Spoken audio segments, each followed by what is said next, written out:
What's good, y'all? Welcome back to another episode of The Craft, where I talk about all things hip hop, from my opinions, from my experiences, from just general news of what's happening, different techniques of writing and recording, you name it, it's all hip hop. So welcome back, and let's get into this week's episode. Some just do it for the cash, others do it for the passion. Is you working on your craft? Is you really about that action? Some just do it for the cash, others do it for the passion. Is you working on your craft? Is you really about that action?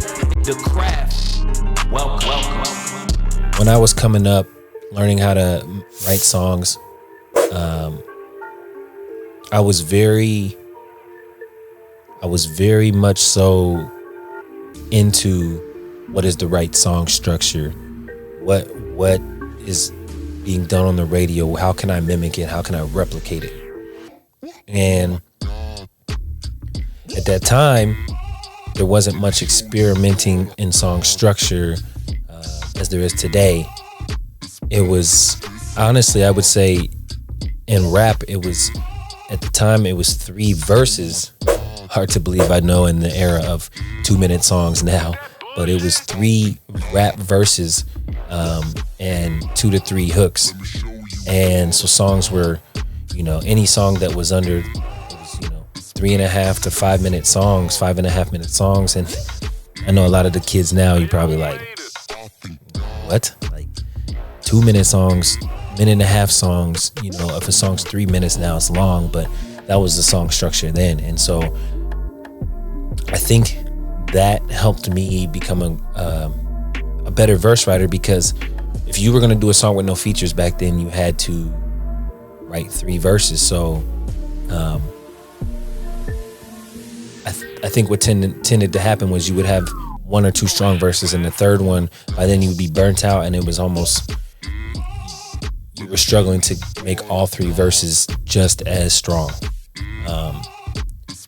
And so I was following that structure of 3 verses, start in the song with a hook, a verse, a hook, a verse, a hook, a verse, and a hook. So sometimes it could even be 4 hooks, which is just, looking back, it's crazy. But, as it evolved, the time dropped, the verses dropped to 2 verses. So I would say the most average song structure that I've written to over the years is the, 1 hook, 1 verse, 1 hook, 1 verse, followed by a hook. And continuing to do that for years, it just kind of made me feel like I was boxed in terms of how I could make my song sound different, how I could, convey my creativity. And it wasn't until an album by Childish, Gambino called Because of the Internet, where it wasn't until that came out that where I was able to have like a realization of like,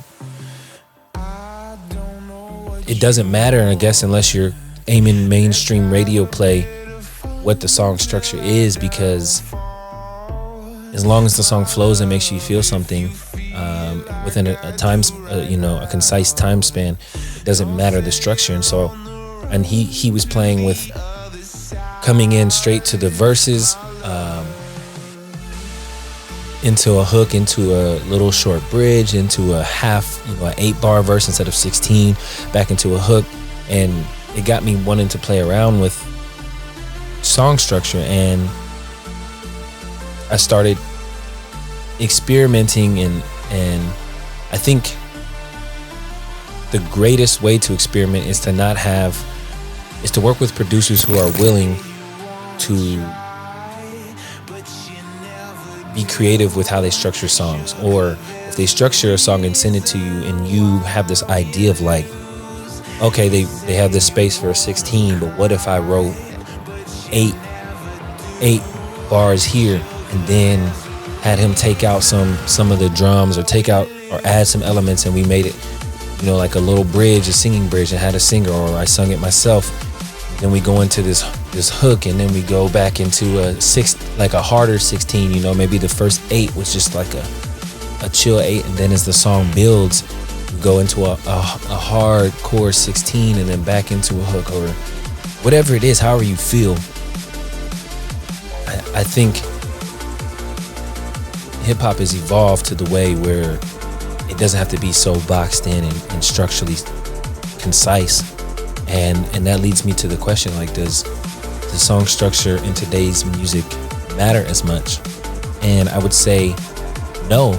I would say at the mainstream radio level, it does to a degree because you want it to fit into time slots and such, but you can still make songs that fit into that, and as long as they're catchy and they flow and people feel some type of way, no average consumer is gonna and listener is gonna care how the artist structured the song, as long as it flows and it has replay value. So there's been songs where someone just raps the whole time, but it flows, or maybe they rap most of the time and then there's one little hook that almost sounds like a continuation of the verse, but it changes just enough to have replay value, and it splits the verses up. Or most of the song is just the hook and there's like little 4-bar 8-bar verses, but the whole basis of the song is the hook and its replay value and what can catch on TikTok and go viral on YouTube Shorts and Instagram. And so song structure today doesn't matter as much because it's about those moments within the song. It's about creating those moments that have replay value and have the opportunity to go viral. So it's kind of neat as a creator to not be limited to this box that I used to be in, because it was taboo to do anything other than the norm. And so I will say this new generation of music has kind of spurred on this do whatever you want as long as it sounds good. So let me know what you guys think about it in the comments. What are some ways that you structure songs, or what questions do you have about how to structure songs? Make sure you leave a like. Make sure you comment if you feel inclined. Let's have this discourse. Let's keep this talking and going in a circle, because this is how we all evolve, and this is how we evolve in the genre as a whole. And make sure you tune back in for the next episode of The Craft. My name's O.D.D.I.T.Y, and I'll see you next week.